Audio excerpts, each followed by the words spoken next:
ガチ恋距離、こだわった体の前後の作り方。ガチ恋距離だけじゃなくてね、普段の動きにもね、できたりもするので、そういったことも今日はお話ししていければと思います。カメラに近づくと、ホタルちゃんも体を前に倒して近寄ってきて、カメラから遠ざかると、ホタルちゃんも後ろにのけぞる。近い時は、この広角のエフェクトをオンにして、かわいいですね。ついでにカメラ目線もオンに。これはおまけですけど、ついたりしてます。基本的な体の前後の作り方については VTuber 用モデルの作り方、2本目の動画よりリッチな動きを見せるためのモデリングという講座なんですけど、この講座にはシンプルな構造で体の前後の作り方を解説してあります。モデリングに慣れてない方はまずはこのねモデルの作り方を覚えていただければと思います。今回の講座はこれを元にして、2つ目のね物理演算テクニックに入っている稲穂ちゃんの細かなデフォーマーの追加なんかも加えつつリッチにした、体の前後決定版みたいな感じになるんですかね。本講座は VTuber 用モデルの作り方のようなすでに作り方は把握されていて、そこからさらにクオリティアップしたい中級者のモデラーの方向け、あとはこだわったガチ恋距離を実装してみたいという方におすすめの内容となっております。体の前後基本とコツですね。まずはどういうふうに実装されているのかっていう、仕組みだけ軽くお話しさせていただくと、まずはこのパラメータを作ります。これはもうこれ一つで成立自体はしますね。今回はこの動きにさらに複雑さを出すためによりいい感じに見えるようにパラメータを作っていたりします。物理演算でこの体の前後に付随して動くものを設定もしてありますね。髪の毛が揺れたりとかですね。ここまでモデルで準備できたらトラッキングソフトですね。にじまライブとか VTube スタジオでカメラとの距離で動いてくれる入力のパラメータに紐付けるということをします。それの出力パラメータとしてこの体の前後を設定することでカメラに近づいた時にパラメータが合わせて動くっていう風になってます。で、基本的に作るのに素材の追加はなくて大丈夫、不要ですよっていうところですね。クオリティアップのコツというところですね。で言うと、今回唯一追加したものとして影の追加というのはありますね。奥と手前の動きですね。こういうのってシルエットはあんまり大きく変わらないんですよね。なので見てる人により動きを伝えやすくするためにこういう影があると前後に動いてるんだなって伝わりやすくなるので、できたらおすすめっていう。で、配布データの方に素材分け PSD も入っていますので、この影素材についてはそちらを見ていただければと思います。でも動きも本当にシンプルなんでざっと紹介しますね。胸の部分のねこのところで、次が前傾姿勢に見せるコツっていうところで、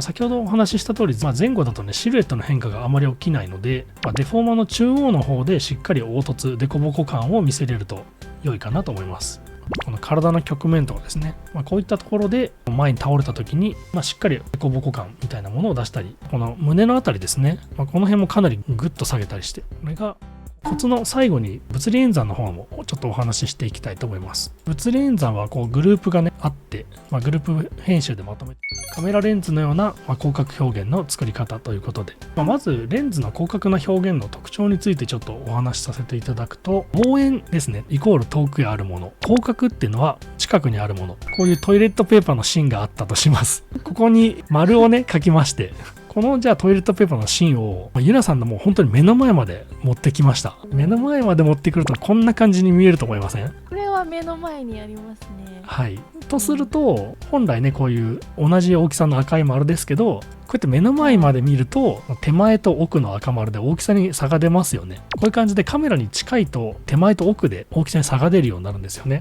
でこれを逆にゆなさんがじゃあこのトイレットペーパーの芯を1メートル2メートルぐらい離れてみたらこんな感じに見えますよね。でこれだと別に手前も奥もこの赤丸の大きさって変わりませんよね。ということでこれが望遠っていう感じの見え方っていう感じですね。特に普通のね体の前後、前に倒れてるだけ後ろに倒れてるだけだったらこういう望遠の表現になるんですけど、こういう広角っぽい変形を入れることでホタルちゃんが近くにいるんだなっていう風に見えるやり方ですね。実際にホタルちゃんのモデルで見てみるんですけど、何もないとこういう動きですね。これでもさっきお話ししたように多少変化はつけてるんですけど、広角のオンオフのパラメータをオンにするともうグッと近づいてきます。でこれがホタルちゃんがこれぐらい画面に大きく映ってる時ですね。これぐらい映ってるとそんなに変に見えないかなと思うんですよ。ホタルちゃんが近づいてきたなって見えると思うんですよね。で遠くにいた時もギュッと小さくなってます。次に顔の遠近というデフォーマーを追加してます。でこれが結構ポイントかなと思うんですけど、こういう風にグッとねホタルちゃんの顔がちょっと広がるような動き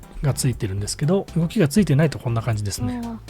これがこうなるっていう感じですね。これの作り方を軽くだけご紹介させていただくと、このエディターは実はキュビズムエディター 5.3 の今ベータ2が出てますね。とねもうすぐリリース版が出るんじゃないかなと思うんですけど、これで追加された機能を実は使ってあったりします。では最後ににじまライブでどういう風に設定してあるよっていうのも軽く見ていただいて締めとしたいと思いますね。はい、ということで、にじまライブ上ではパラメータ設定を押していただくと